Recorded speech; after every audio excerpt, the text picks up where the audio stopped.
En 1950 en Guerrero, pueblos enteros comenzaron a desaparecer sin dejar rastro. Primero calles vacías, después familias enteras borradas de los mapas y de la memoria. Y aún hoy, dicen que en las noches sin luna se escuchan procesiones de voces que nunca deberían existir. Parte 1. La tierra que comenzó a callar. ¿Has escuchado hablar de pueblos que un día existieron, pero al siguiente ya no quedaba nada? Calles que se tragó la tierra, casas borradas como si nunca hubieran sido levantadas, y familias enteras que dejaron de figurar en los padrones, como si la memoria colectiva hubiera decidido arrancarlas. En el estado de Guerrero hacia 1950, comenzó a tejerse una historia que nadie quiso contar en voz alta, pero que sobrevivió en susurros, en testimonios rotos y en un miedo que aún, 70 años después, se siente en los huesos. A mediados del siglo pasado, Guerrero no era solo tierra de montañas y mares bravos, era también un mosaico de comunidades pequeñas, pueblos dispersos que parecían atrapados entre la sierra y la niebla, donde los hombres trabajaban la tierra, y las mujeres guardaban el fuego de las cocinas como si fuera la última llama del mundo. Allí, entre veredas apenas transitables y ríos que rugían con la temporada de lluvias, comenzó a circular el rumor: hay pueblos que desaparecen. Al principio, nadie quiso creerlo. Decían que eran exageraciones de los arrieros, esas almas nómadas que cargaban mulas de pueblo en pueblo y adornaban sus relatos con fantasías para espantar la monotonía del camino. Pero luego llegó la primera evidencia. San Miguel de las Cruces, un caserío conocido por su fiesta patronal de septiembre, amaneció vacío. Los viajeros que pasaron encontraron las puertas abiertas, la iglesia con los cirios consumidos y el altar cubierto de polvo. No había cadáveres. No había señales de violencia ni un solo animal en los corrales. Todo estaba en orden, excepto por la ausencia absoluta de la gente. Las autoridades locales llegaron tarde y con desgana. Levantaron actas que hablaban de abandono voluntario, pero los registros parroquiales demostraban otra cosa. Nadie había emigrado oficialmente. No había cartas a familiares. No había rastros de caravanas ni compras de boletos en la estación de autobuses más cercana. Simplemente, las familias se habían desvanecido. Lo inquietante fue que los pueblos colindantes empezaron a notar detalles perturbadores.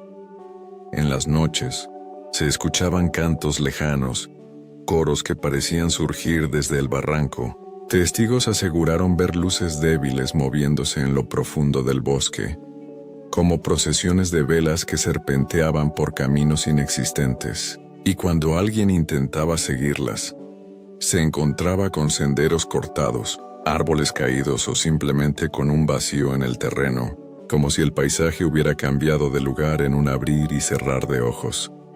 El miedo comenzó a expandirse como un incendio. Nadie quería hablar en voz alta de lo que ocurría, pero los rezos se multiplicaban en las casas.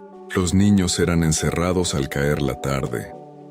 Los hombres dejaban de trabajar los campos más apartados, y las mujeres murmuraban que todo era castigo por un pacto incumplido, un secreto viejo que los abuelos se habían llevado a la tumba.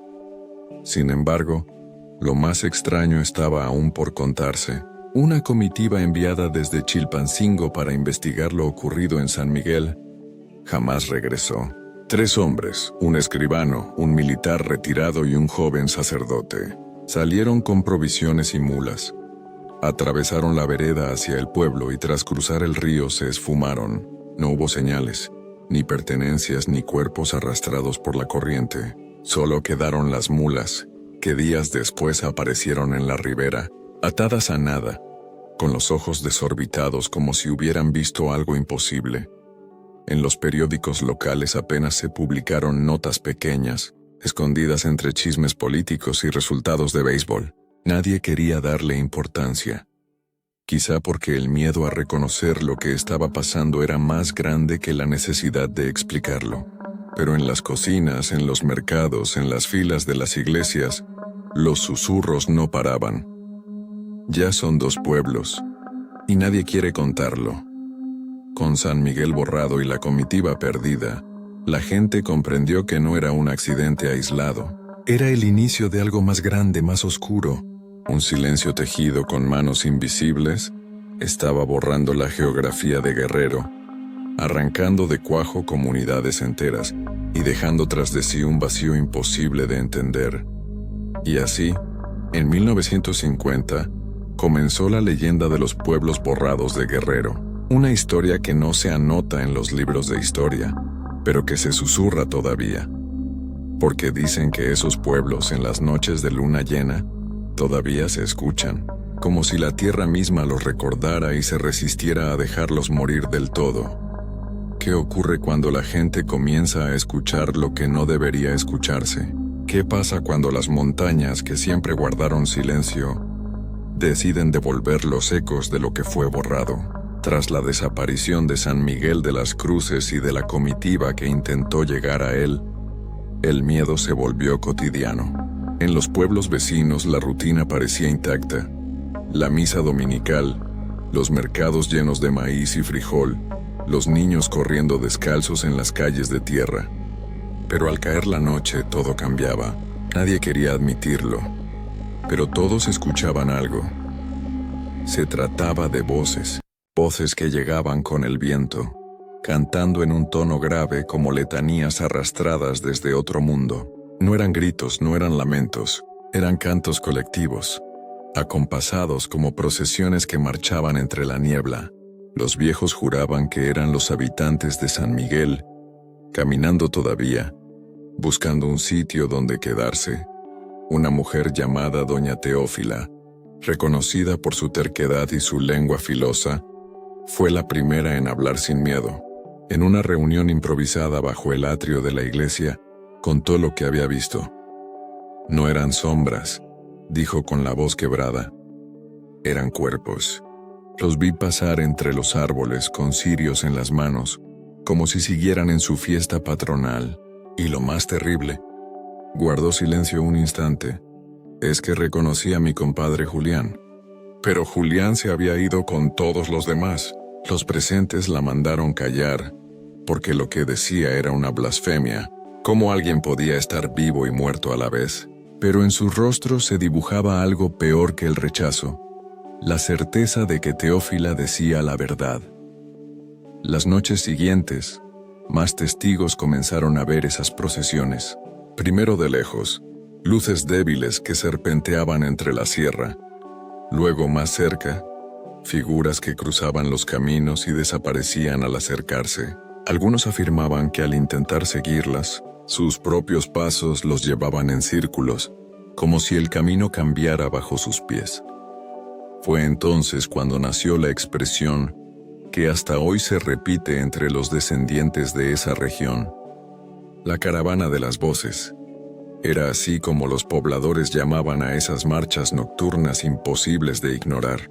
Gente que ya no estaba pero seguía caminando, gente que había sido borrada, pero que se negaba a dejar de existir. Lo más aterrador ocurrió una madrugada de diciembre de 1950. Un grupo de jornaleros que regresaba del campo quedó atrapado en medio de la procesión. Al día siguiente, sus mulas aparecieron atadas a un árbol, pero de ellos jamás se volvió a saber. Ni cuerpos ni señales de lucha, como si hubieran sido absorbidos por esa marea de voces. El cura del pueblo intentó organizar rezos colectivos. Pidió procesiones de verdad, con velas y cantos para contrarrestar aquella caravana maldita, pero lo único que consiguió fue que las 2 procesiones, la de los vivos y la de los otros, se encontraran una noche frente al río. Los testigos nunca olvidaron lo que ocurrió. Las velas de los vivos se apagaron solas. El agua del río comenzó a reflejar rostros que nadie quería mirar, y un murmullo helado, como un rezo antiguo, cubrió a todos hasta que uno por uno fueron cayendo de rodillas, rezando entre lágrimas, incapaces de levantar la vista. Al día siguiente, nadie quiso hablar de ello. Solo se escuchó a un niño decir: «Vi a mi abuela, pero mi abuela ya no está con nosotros». Era evidente que los pueblos borrados no habían dejado de existir, solo habían pasado a otro plano, uno donde los caminos, las casas y las voces seguían vivos, pero atrapados en un ciclo eterno que arrastraba a cualquiera que se atreviera a mirar demasiado de cerca. Y en Guerrero, los rumores se multiplicaban. Ya no es un pueblo, ahora son varios los que caminan de noche. ¿Puede la Tierra decidir a quién recordar y a quién borrar? ¿Qué ocurre cuando un mapa deja de tener sentido porque los pueblos marcados en él ya no existen? Tras la aparición de la caravana de las voces, la gente comenzó a notar un patrón inquietante. No era solo San Miguel de las Cruces el que había desaparecido. Con el paso de los meses, otras comunidades pequeñas apenas mencionadas en documentos viejos fueron borradas una tras otra. Santa Teresa de los Vados, el Carrizal, los Otates, todos ellos comenzaron a figurar únicamente en la memoria de los ancianos, mientras los más jóvenes juraban que jamás habían escuchado esos nombres. Lo perturbador era que los registros también se desvanecían. El acta de fundación de Santa Teresa, guardada en el archivo municipal, amaneció un día con las letras tan desdibujadas que parecían humo en el papel. En las oficinas de correos, las cartas enviadas a El Carrizal eran devueltas con un sello rojo, destino inexistente.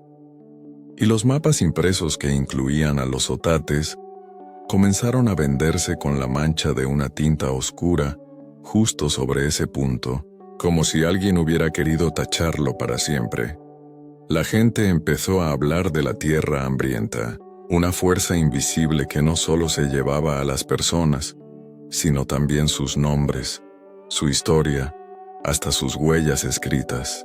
Era como si una voluntad oscura decidiera que esos pueblos jamás debieron existir. Un maestro rural, don Hilario Guzmán, intentó resistirse a ese olvido. Había nacido en los Otates y juraba que no dejaría que su pueblo desapareciera. Copiaba una y otra vez los nombres de las familias en un cuaderno. Rezaba por cada niño que había enseñado a leer y recorría las veredas buscando rastros de vida. Pero cada noche, al abrir el cuaderno, las letras aparecían borrosas, desvanecidas, hasta quedar en blanco. Una madrugada, el maestro no volvió a casa, solo se encontró su cuaderno en medio del camino, abierto en una página completamente limpia. Desde entonces, nadie volvió a pronunciar su nombre en voz alta, como si también él hubiera sido borrado. Lo más aterrador llegó cuando los rumores comenzaron a extenderse más allá de Guerrero. Viajeros de Michoacán y Oaxaca afirmaban haber escuchado sobre pueblos que no existían en ningún mapa, pero que aparecían de repente en sus recorridos, como espejismos. Decían haber entrado a pequeñas comunidades donde la gente los recibía con comida caliente, pero que al despertar a la mañana siguiente ya no había casas, ni habitantes, ni caminos, solo campo abierto y silencio. Los abuelos advertían: si un desconocido te ofrece techo en medio del monte, no aceptes. No sabes si ese pueblo existe o ya fue tragado. Algunos estudiosos intentaron racionalizar el misterio. Hablaron de epidemias, de migraciones secretas hacia Estados Unidos, de conflictos armados encubiertos, pero nada de eso explicaba las procesiones fantasmales, las cartas devueltas, los mapas manchados ni los testigos que desaparecían tras seguir a las voces. La tierra de Guerrero parecía abrir la boca cada cierto tiempo y tragar un trozo de sí misma, arrastrando consigo familias enteras y sus memorias. Y cada vez que un pueblo era devorado, las procesiones nocturnas aumentaban. Más voces, más luces, más cantos que serpenteaban en la oscuridad como un río interminable de espectros. En 1951, la cifra ya era imposible de ignorar. Al menos 7 pueblos completos habían desaparecido sin explicación. Y aunque las autoridades insistían en llamarles abandono voluntario, los habitantes sabían la verdad. La tierra estaba borrando nombres, y pronto vendría por los suyos.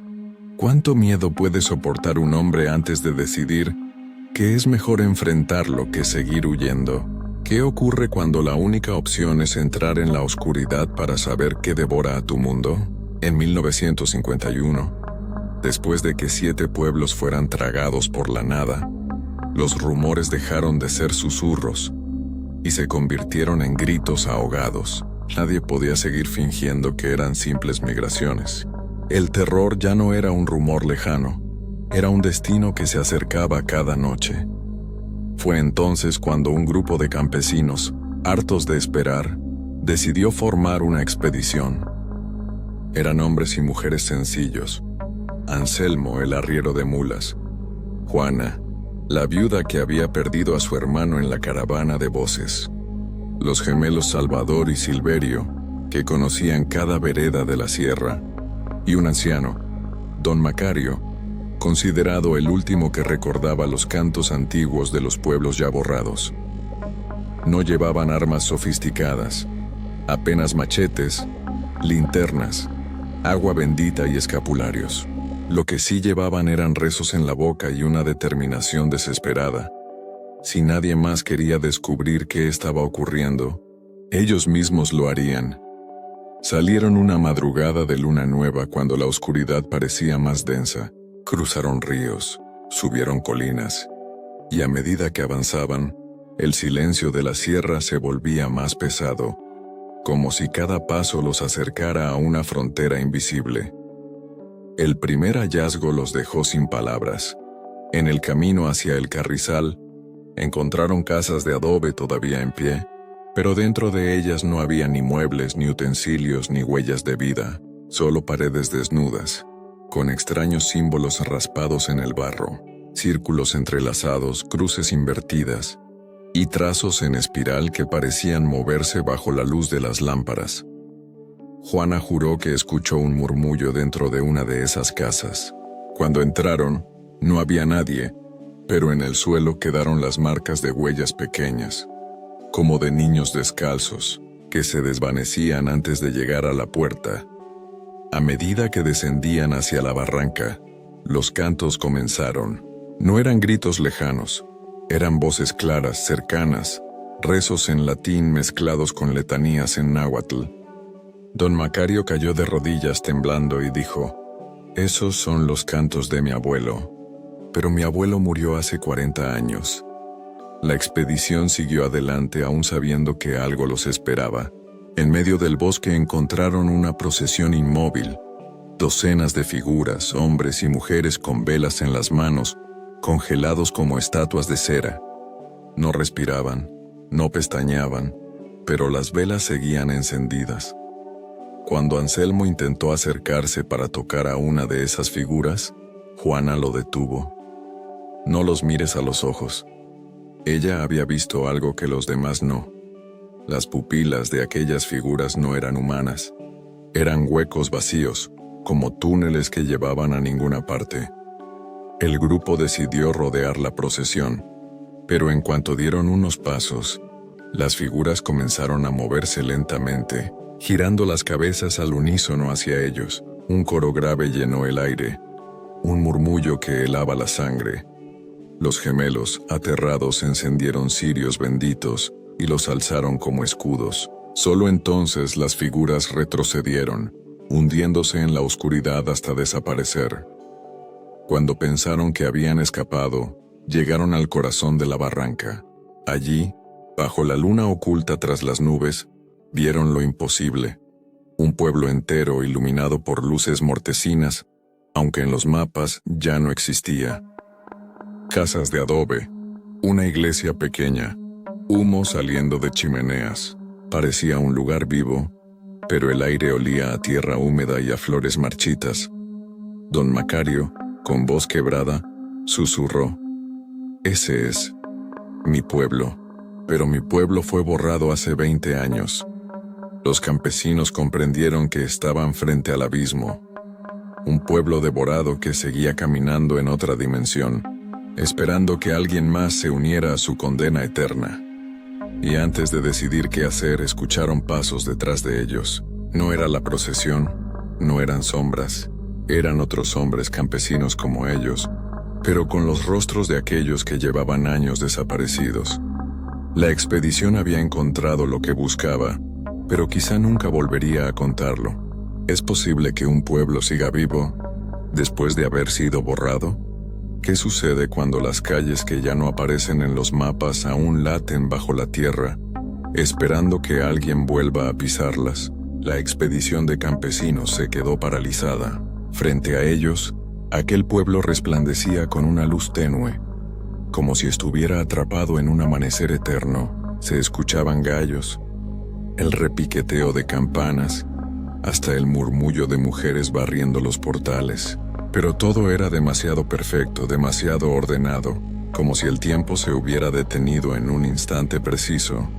Don Macario, con lágrimas en los ojos, reconoció la plaza, los árboles, incluso el campanario torcido que había visto de niño.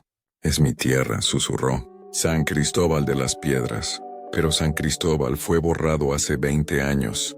El grupo no sabía si dar un paso o retroceder. Fue entonces cuando una figura salió de la penumbra. Un hombre viejo, con sombrero y bastón, caminaba despacio hacia ellos. Su rostro era el de Julián, el compadre de doña Teófila, desaparecido desde San Miguel. Su voz sonó como un eco hueco. «Han venido tarde. Aquí todavía hay sitio para ustedes». Juana se adelantó, valiente, y gritó que querían respuestas. Julián sonrió, mostrando unos dientes quebrados que parecían piedra. «Los pueblos no mueren, solo pagan su deuda». Los campesinos no entendían. Julián levantó el bastón y señaló el suelo. La tierra se abrió en grietas pequeñas, y de ellas comenzaron a brotar murmullos, voces enredadas, como si miles de gargantas hablaran al mismo tiempo desde las entrañas del mundo. Don Macario cayó de rodillas, rezando entre sollozos. «Ellos son los que fueron olvidados, nuestros abuelos, los que hicieron promesas que nunca cumplieron. Juraron levantar iglesias, dar ofrendas, mantener vivos los nombres de sus muertos. Y cuando rompieron los pactos, la tierra vino a cobrarse». De pronto el pueblo frente a ellos se transformó. Lo que antes parecía vivo mostró su verdadero rostro. Casas agrietadas, puertas podridas, paredes manchadas de hollín. Los vecinos que se movían entre las calles eran cuerpos deformes, con rostros desdibujados, sombras humanas que arrastraban cadenas invisibles. El aire se volvió irrespirable. Los gemelos Salvador y Silverio intentaron retroceder, pero cada vez que miraban hacia atrás, el camino cambiaba. Era como si estuvieran atrapados en un laberinto que no permitía salida. Entonces Julián habló de nuevo, con un tono de sentencia. «Cada pueblo que es borrado se une a nosotros. No desaparecemos, nos transformamos en guardianes del pacto roto, y para que la memoria no muera, necesitamos más nombres, más cuerpos, más almas». Juana gritó que jamás entregarían sus vidas, pero Julián sonrió extendiendo la mano hacia ella. «Ya es tarde. Quien mira lo borrado, termina por quedarse». En ese instante las figuras del pueblo comenzaron a acercarse, formando un círculo alrededor del grupo. No corrían, no hablaban, solo avanzaban con pasos lentos, como si supieran que no había escapatoria. Anselmo, el arriero, alzó su machete y trató de abrirse paso, pero cuando la hoja tocó a una de esas sombras, el metal se partió en dos, oxidándose al instante como si hubiera estado enterrado 100 años. El terror era absoluto. Don Macario, con voz quebrada, hizo la única advertencia posible. «Si cruzamos ese umbral, nunca más volveremos a ser recordados». Y entonces, como un último acto de fe, encendió su escapulario y lo lanzó contra el suelo. La llama se expandió, iluminando por un segundo la verdadera cara del pueblo. Una aldea muerta, hecha de polvo y ceniza, sostenida solo por el recuerdo de quienes se atrevieron a mirar atrás. El grupo huyó desesperado, sin saber si realmente escapaban, o si desde ese momento ya formaban parte de los pueblos borrados. ¿Se puede volver del abismo sin traer algo de él pegado en la piel? ¿Qué ocurre cuando los vivos regresan, pero con un silencio extraño en la mirada? La expedición logró salir corriendo del pueblo muerto, Gracias a la luz improvisada de don Macario, corrieron sin mirar atrás, atravesando veredas que parecían repetirse, hasta que finalmente, después de horas interminables, las montañas los dejaron salir. Al llegar al primer caserío vecino, exhaustos y cubiertos de polvo, cayeron al suelo como si hubieran vuelto de una guerra invisible. La gente los rodeó con curiosidad y miedo. Eran los primeros que lograban regresar de una búsqueda en los pueblos borrados. Nadie hacía preguntas en voz alta, pero todos miraban con ansiedad, esperando un relato que justificara tanto horror. Anselmo habló poco, apenas murmuró entre dientes: «No busquen más. Lo que se pierde por algo». Juana, en cambio, no decía nada. Se encerró en su casa por días y cuando al fin salió, los vecinos notaron algo perturbador. Sus ojos ya no brillaban como antes. Era como si una niebla se hubiera instalado detrás de su mirada. Los gemelos Salvador y Silverio estaban cambiados también. Uno de ellos despertaba en medio de la noche, gritando nombres de gente que no existía en el pueblo. El otro se quedaba dormido sentado en la plaza, repitiendo letanías en un idioma que nadie reconocía, un canto entrecortado que helaba la sangre. Y don Macario jamás volvió a hablar. Sus labios se movían, como si rezara sin descanso, pero ningún sonido salía de su garganta, solo murmuraba hacia adentro, con los ojos clavados en un punto invisible. Al cabo de unos días, comenzaron los signos físicos. Manchas oscuras en la piel, en forma de símbolos parecidos a los que habían visto en las paredes de las casas abandonadas. Al principio eran marcas pequeñas como sombras de quemaduras. Luego se extendieron hasta cubrir brazos y cuello, como si la tierra misma los hubiera tatuado. Los pobladores empezaron a susurrar. No regresaron completos. La mitad de ellos se quedó allá. Lo más inquietante fue lo que sucedió la noche del 2 de febrero, durante la fiesta de la Candelaria. Mientras el pueblo celebraba con velas, una ráfaga de viento apagó todas las llamas de golpe. En la oscuridad, algunos juraron haber visto a Juana caminando entre la gente con un cirio encendido, pero su sombra no se reflejaba en el suelo.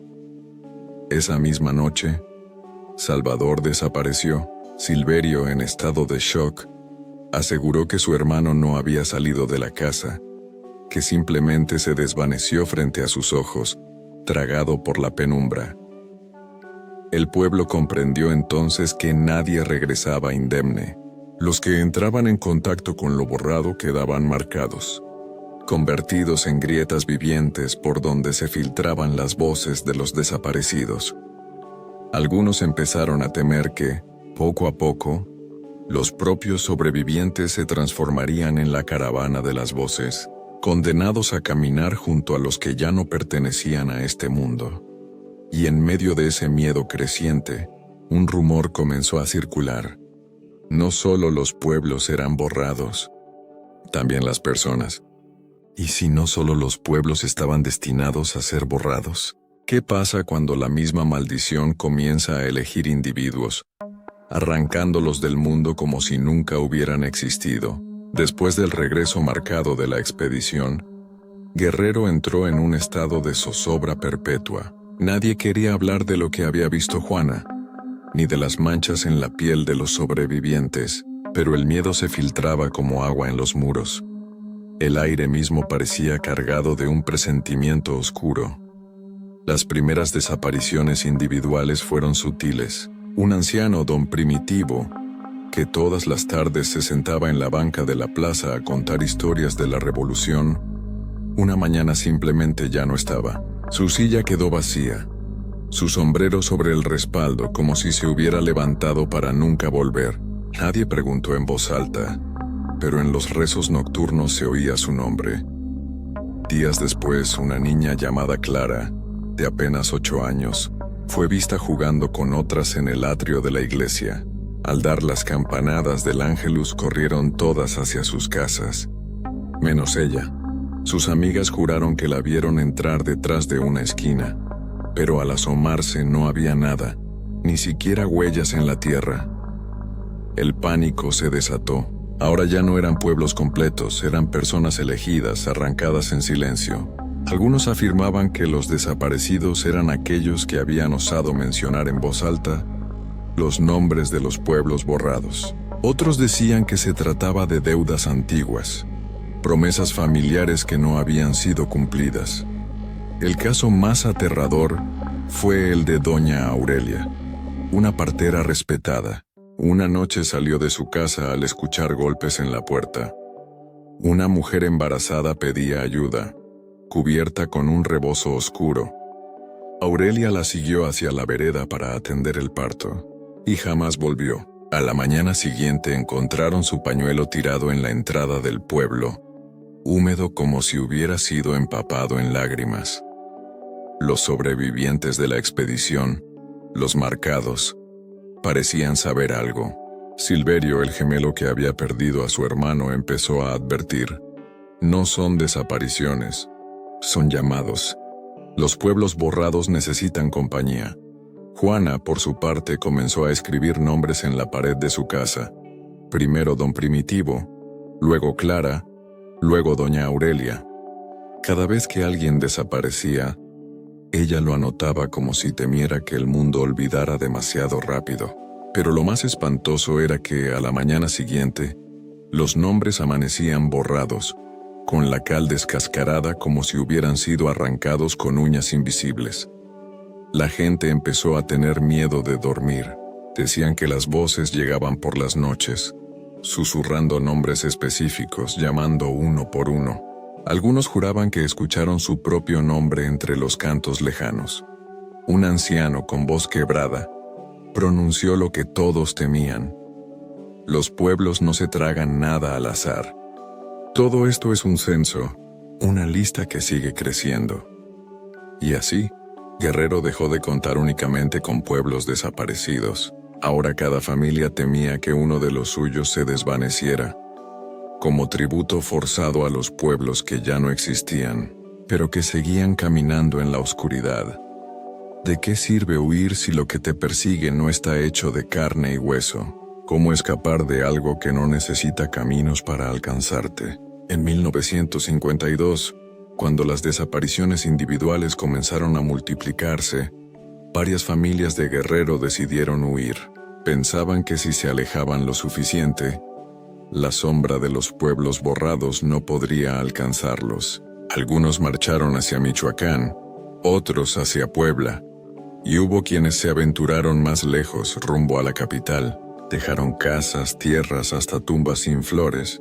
La esperanza era simple: si los pueblos desaparecían en Guerrero, bastaba con no estar allí.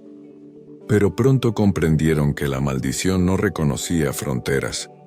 En Toluca, una familia de campesinos refugiados contó que, durante la primera semana todo parecía normal, pero a los pocos días, en la madrugada, escucharon un sonido familiar. Las mismas letanías que habían oído en Guerrero. Los niños despertaron gritando que alguien los llamaba desde el patio. Al salir, no encontraron nada, salvo marcas en la tierra, círculos entrelazados, idénticos a los símbolos que habían visto en las casas borradas. En la Ciudad de México, una mujer llamada Felipa buscó trabajo como sirvienta después de huir de los otates. Una noche, la familia para la que trabajaba la encontró de pie en la sala, con un cirio encendido, mirando fijamente un rincón vacío. Cuando intentaron hablarle, Felipa respondió en un tono ajeno, profundo, que no era su voz: «Aquí también hay lugar para ustedes». Al día siguiente Felipa ya no estaba. Nadie la volvió a ver, y cuando preguntaron por sus papeles en el registro, descubrieron que su nombre había sido tachado de la lista de empleados, como si nunca hubiera existido. Los relatos se multiplicaron: campesinos en Oaxaca escuchando campanas invisibles al amanecer, comerciantes en Puebla recibiendo monedas antiguas en sus puestos, con fechas de pueblos borrados, niños en Morelos que hablaban con amigos que aseguraban venir de San Miguel de las Cruces, aunque ese pueblo llevaba años desaparecido. Era evidente, los pueblos borrados no estaban atados a un territorio. Lo que habían visto en Guerrero era apenas el epicentro de algo más amplio, una mancha que se expandía, siguiendo a los que habían escapado. Los ancianos del estado lo advirtieron con crudeza. No se trata de un lugar, se trata de un pacto. Donde vaya el recuerdo, allí va la condena. Y el recuerdo viajaba en cada hombre, en cada mujer, en cada niño que había huido con miedo. La caravana de voces no necesitaba montañas ni ríos para seguirlos. Se alojaba en la memoria, en la culpa, en los nombres que aún se atrevían a pronunciar. Una pregunta comenzó a recorrer los pueblos vecinos, como un veneno. ¿Y si algún día todo México empieza a ser borrado? Pueblo por pueblo, nombre por nombre. ¿Qué clase de hombre se atreve a poner en papel lo que los demás apenas se atreven a susurrar? ¿Puede la tinta contener un horror que ni la memoria es capaz de sostener? En el verano de 1953 llegó a Guerrero un forastero. Su nombre era Efraín Ledesma, periodista e historiador frustrado, conocido por su obsesión con los sucesos que nadie quería contar. Había leído rumores en notas escondidas, pequeños recuadros en periódicos viejos que mencionaban pueblos abandonados, desapariciones inexplicables y silencios oficiales. Lo que para otros era simple superstición, para él era la gran historia de su vida. Con una libreta de tapas negras y una cámara fotográfica colgada al cuello, Efraín comenzó a recorrer las comunidades cercanas. Hablaba con viejos en las plazas, con mujeres en los mercados, con niños que repetían cantos extraños sin saber de dónde los habían aprendido.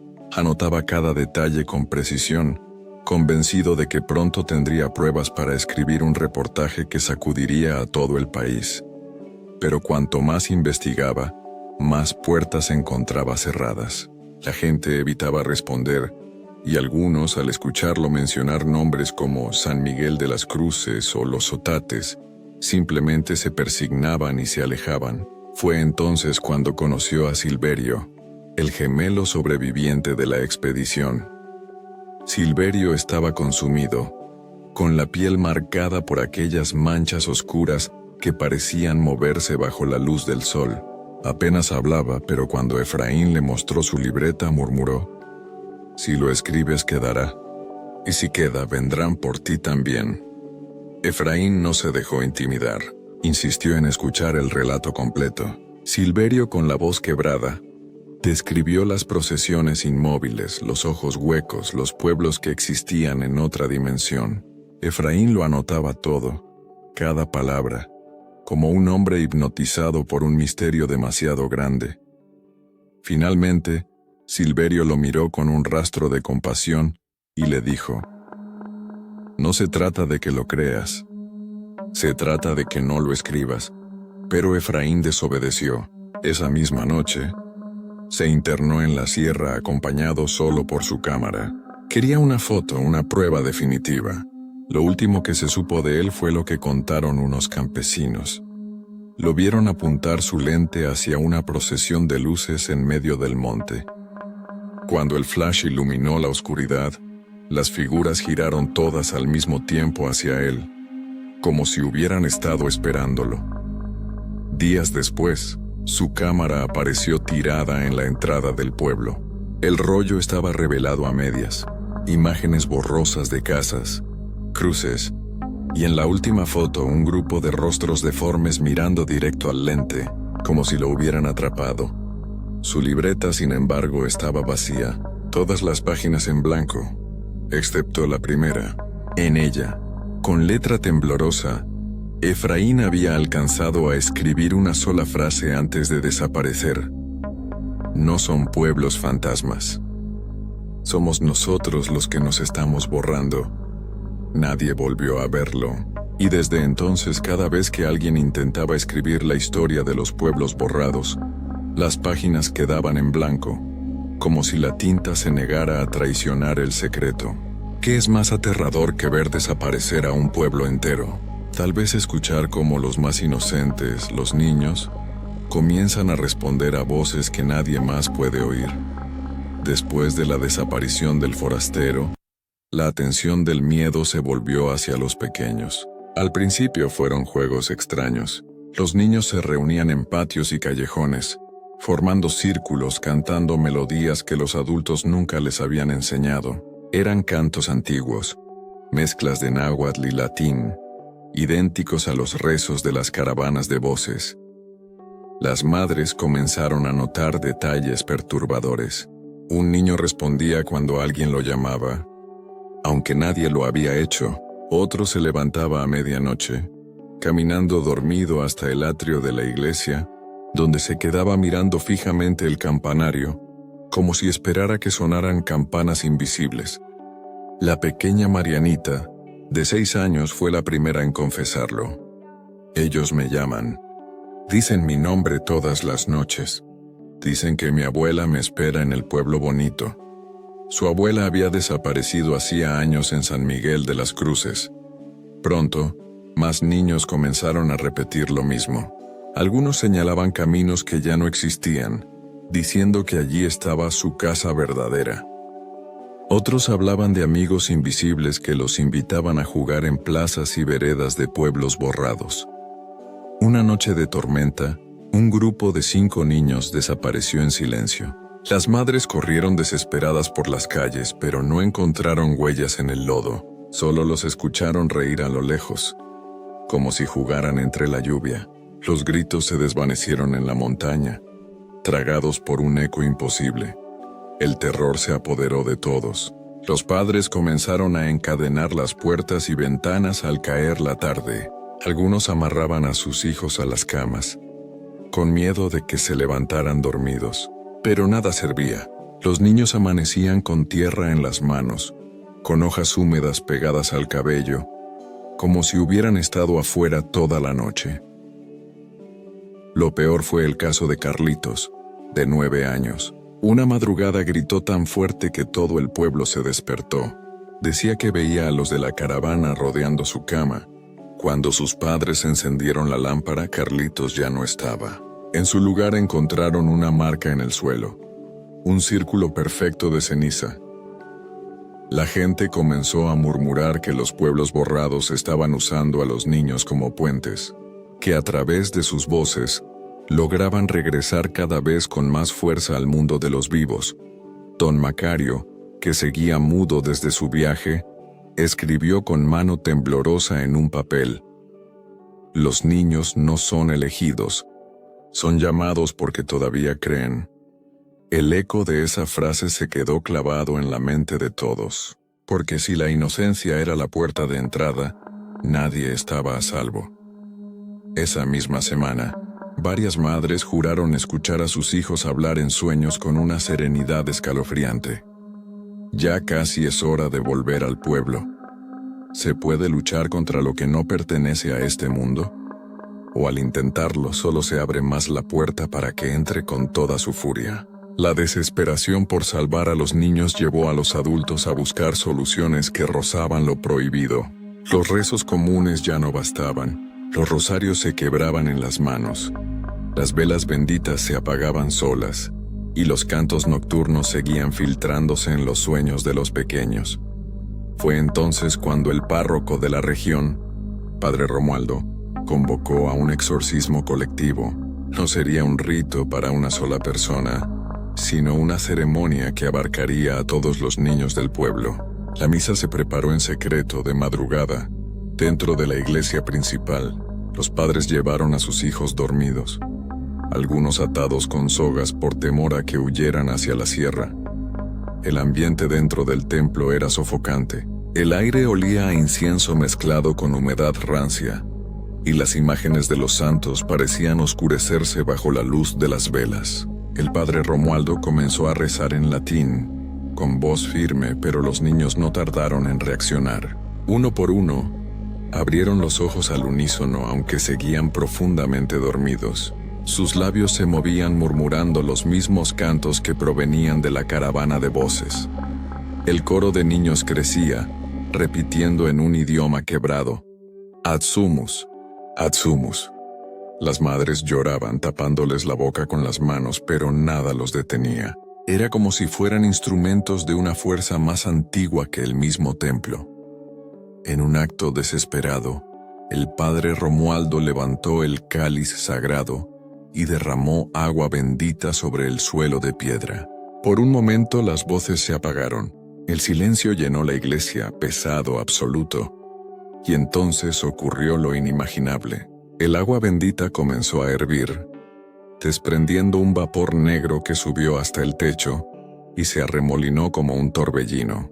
Las campanas del campanario, sin que nadie las tocara, repicaron solas con un estruendo metálico que hizo temblar las paredes. Los niños gritaron todos a la vez, con un tono que no era humano, una mezcla de lamento y júbilo. Ya estamos aquí. En ese instante, las puertas de la iglesia se abrieron de par en par, golpeadas por un viento helado. Afuera, en la plaza, se veía claramente.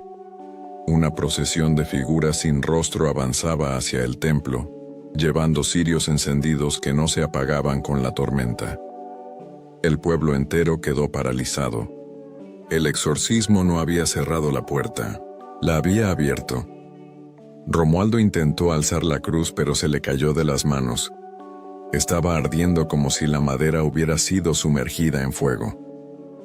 Algunos padres intentaron huir con sus hijos, pero al cruzar el umbral se encontraron atrapados en la procesión, rodeados por esas figuras inmóviles que los observaban con huecos vacíos por ojos. Nadie recuerda exactamente cómo terminó esa noche. Solo saben que al amanecer, los niños estaban dormidos en los bancos de la iglesia, agotados, sin memoria de lo ocurrido, pero 3 de ellos jamás despertaron. Sus cuerpos permanecían tibios, como si aún respiraran, pero sus ojos nunca volvieron a abrirse. Desde ese día, la gente supo que los pueblos borrados no buscaban solo tierras o recuerdos, querían almas frescas para alimentar su procesión interminable. ¿Y si el día ya no significara seguridad? ¿Qué pasa cuando el sol, que siempre espantó a los espectros, ya no basta para mantenerlos alejados? Después del fallido exorcismo colectivo, el pueblo quedó quebrado. 3 niños permanecían en un sueño sin regreso, y el miedo se volvió insoportable. Hasta entonces todos habían confiado en una certeza: los pueblos borrados solo caminaban de noche. Bastaba con resistir, encerrarse al caer el sol, esperar hasta el amanecer, pero esa certeza pronto se desplomó. La primera señal llegó una mañana de mercado. Eran las 11 del día. El sol brillaba sobre las canastas de maíz y calabaza cuando una mujer comenzó a gritar. Juraba que había visto a su difunto esposo cruzar la plaza, con la misma ropa con la que lo había enterrado. Los demás se burlaron, hasta que lo vieron también. Una figura caminando erguida entre la multitud, dejando tras de sí un rastro de polvo gris. El segundo episodio ocurrió frente a la escuela. Los niños jugaban en el recreo cuando notaron que alguien más se había unido a la fila. Un niño desconocido, con uniforme limpio, sonrisa quieta y ojos vacíos. Nadie lo reconocía, pero los maestros juraban que siempre había estado ahí. Cuando tocaron la campana de regreso a clases, el niño ya no estaba. Poco después el fenómeno se volvió imposible de negar. La caravana de voces ya no necesitaba la oscuridad, se manifestaba en plena luz del día. En plazas, en calles, en patios familiares. Sus cantos se mezclaban con el bullicio cotidiano, rezos graves que nadie quería escuchar, pero que se colaban en los oídos como un eco inevitable. Un comerciante describió lo ocurrido en el camino a Chilpancingo.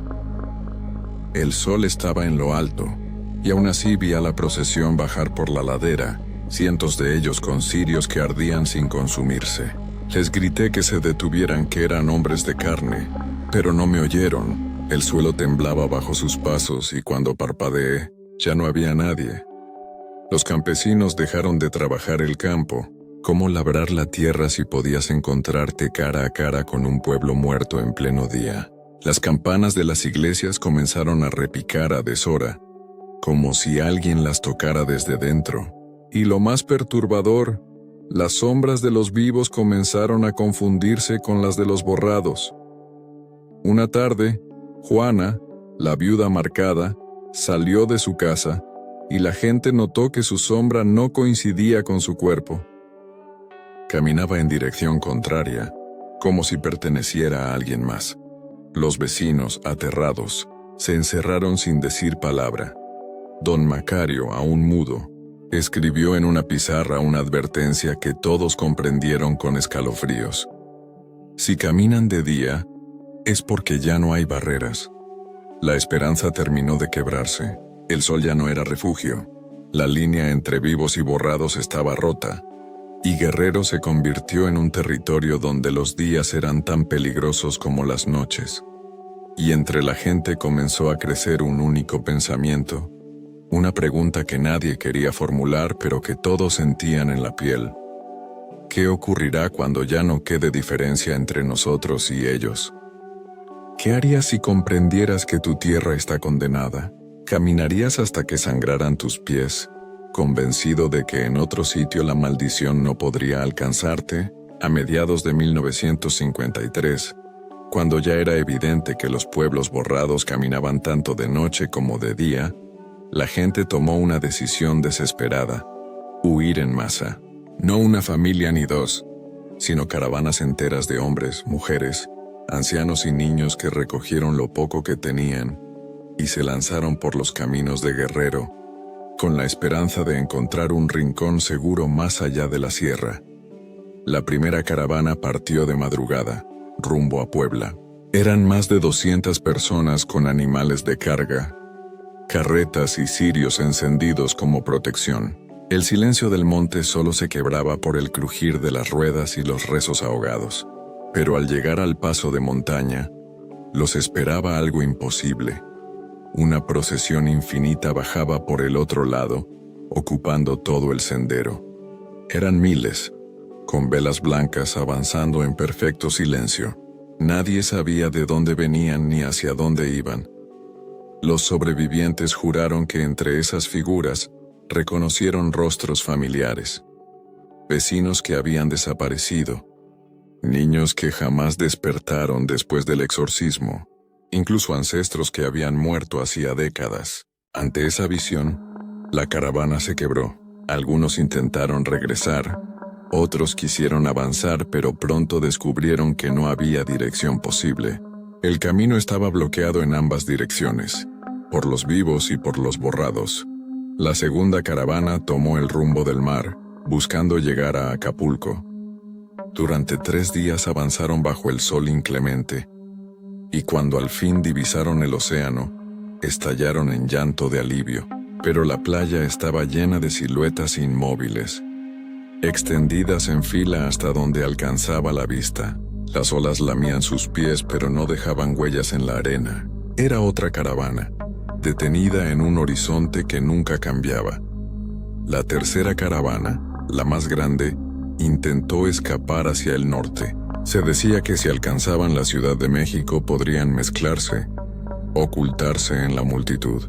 Pero en cada cruce de caminos, en cada salida de Guerrero, los esperaban procesiones que parecían no tener fin, duplicando los rostros de los desaparecidos, multiplicando las voces que cantaban letanías imposibles. Fue entonces cuando surgió el rumor más aterrador: no importa hacia dónde huyamos, ellos siempre llegan primero. Algunos comenzaron a creer que los pueblos borrados no estaban caminando hacia ningún sitio, que simplemente estaban en todas partes al mismo tiempo, como si hubieran dejado de obedecer a la lógica de la geografía.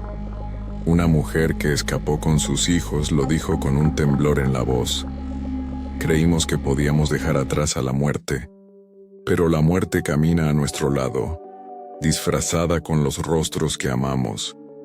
Las caravanas humanas terminaron dispersándose. Muchos regresaron a sus pueblos resignados. Otros se perdieron en la sierra, de donde nunca volvieron, y unos pocos se mezclaron en ciudades lejanas, llevando consigo un silencio tan espeso que nadie se atrevió a preguntarles qué habían visto. Lo único cierto es que desde entonces, en cada salida de Guerrero, Los viajeros aseguran ver lo mismo: un río interminable de figuras que avanzan, con velas encendidas que jamás se apagan. ¿Puede un territorio entero desaparecer, como si nunca hubiera existido? ¿Qué ocurre cuando no solo los pueblos, sino la memoria misma de una región comienza a desvanecerse? Para 1954, ya no quedaban dudas. Lo que estaba ocurriendo en Guerrero no era una suma de tragedias aisladas. Era un proceso de borrado total. Los pueblos fantasmas se multiplicaban. Las caravanas espectrales aparecían en todas direcciones. Y los intentos de huida solo confirmaban que la condena no tenía fronteras. Los ancianos empezaron a murmurar lo que nadie quería escuchar: Guerrero entero será tragado. Los primeros signos de que el Estado mismo se desvanecía aparecieron en los mapas oficiales. En la Secretaría de Gobernación, algunos funcionarios notaron que ciertos nombres de localidades aparecían impresos con tinta más tenue, como si hubieran sido mal impresos. En nuevas ediciones los topónimos simplemente no figuraban. Cuando preguntaban a los encargados de cartografía, estos respondían confundidos: nunca hubo un pueblo con ese nombre. Los registros civiles también se alteraban. Actas de nacimiento, matrimonio y defunción comenzaron a borrarse de los archivos, quedando hojas en blanco o con letras desvanecidas. Hubo familias enteras que, de la noche a la mañana, dejaron de figurar en cualquier documento oficial, como si jamás hubieran existido. Y lo más terrible fue cuando la memoria colectiva empezó a quebrarse. Madres olvidaban los nombres de sus propios hijos. Maestros ya no recordaban a quienes habían enseñado a leer. Una mujer juraba haber tenido 3 hijos, pero al preguntarle por sus rostros, solo podía describir a 2. El tercero se borraba de su mente como un sueño roto. En Chilpancingo, la capital, se celebró una reunión desesperada entre autoridades, militares y religiosos. Querían entender qué estaba ocurriendo, pero lo único que lograron fue que, al revisar las listas de asistentes, faltaban 3 nombres que nadie reconocía como ausentes, como si esas sillas vacías nunca hubieran sido ocupadas por nadie. Juana, la viuda marcada, ya casi no hablaba. Solo repetía una frase: no es que desaparezcan, es que nos olvidamos de que existieron. La gente empezó a temer no solo a las caravanas de voces, sino al propio acto de recordar.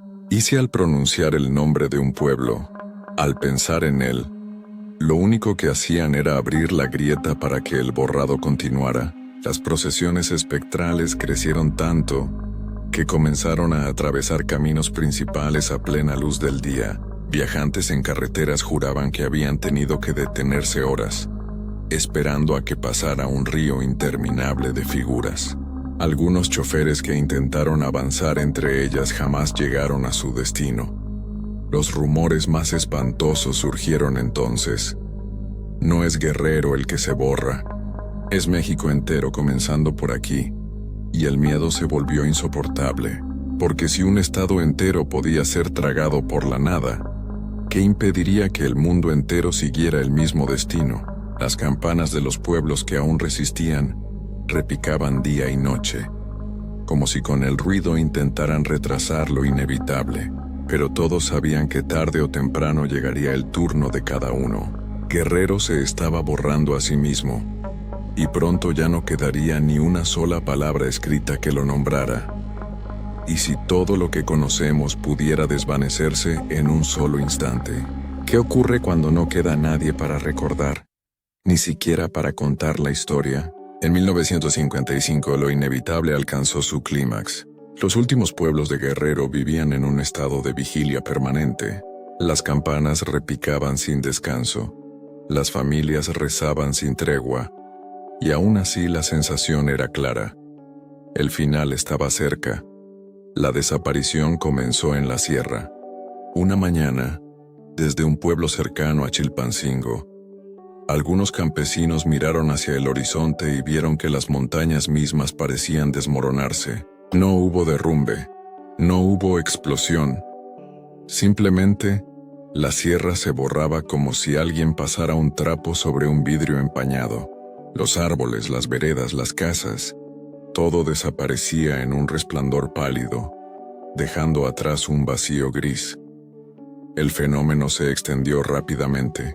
Pueblos completos se desvanecían en silencio, sin gritos, sin resistencia. Las personas que aún quedaban miraban aterradas cómo sus manos se volvían translúcidas, como si su carne ya no perteneciera al mundo. Algunos rezaban hasta el último segundo, otros corrían inútilmente, intentando huir de una nada que los alcanzaba por todas partes. Juana, la viuda marcada, fue la última en hablar. Frente a un grupo de niños que aún respiraban, dijo con voz apagada: «No olviden sus nombres, aunque nadie más los recuerde». Y en ese instante también ella se desvaneció, dejando solo el eco de sus palabras. Los mapas del país fueron corregidos poco después. En las ediciones nuevas, Guerrero ya no aparecía. Los funcionarios aseguraban que nunca había existido, que todo era un error de imprenta en documentos antiguos. Cuando los periodistas preguntaron a los habitantes de estados vecinos, muchos respondieron confundidos. ¿Guerrero? No, aquí nunca hubo nada con ese nombre. Pero algunos todavía guardaban rastros imposibles de ignorar. Fotos antiguas en las que aparecían pueblos que ya no existían, monedas con inscripciones ilegibles, cartas enviadas a direcciones borradas, y sobre todo, las voces. Porque hasta hoy quienes viajan por el sur de México afirman que en ciertas noches sin luna se escuchan procesiones avanzando entre la nada, voces que rezan letanías olvidadas, coros que pronuncian nombres que ya no figuran en ningún registro. Y entonces surge la pregunta que hiela la sangre: ¿Guerrero realmente existió? ¿O siempre fue un recuerdo prestado, condenado a desvanecerse desde el principio? Lo único seguro es que el silencio absoluto que dejó tras de sí sigue creciendo, como si buscara nuevos territorios que borrar. Quizá algún día alguien cuente esta historia y, al terminar de leerla, descubra con horror que tampoco recuerda el nombre del lugar en que vive.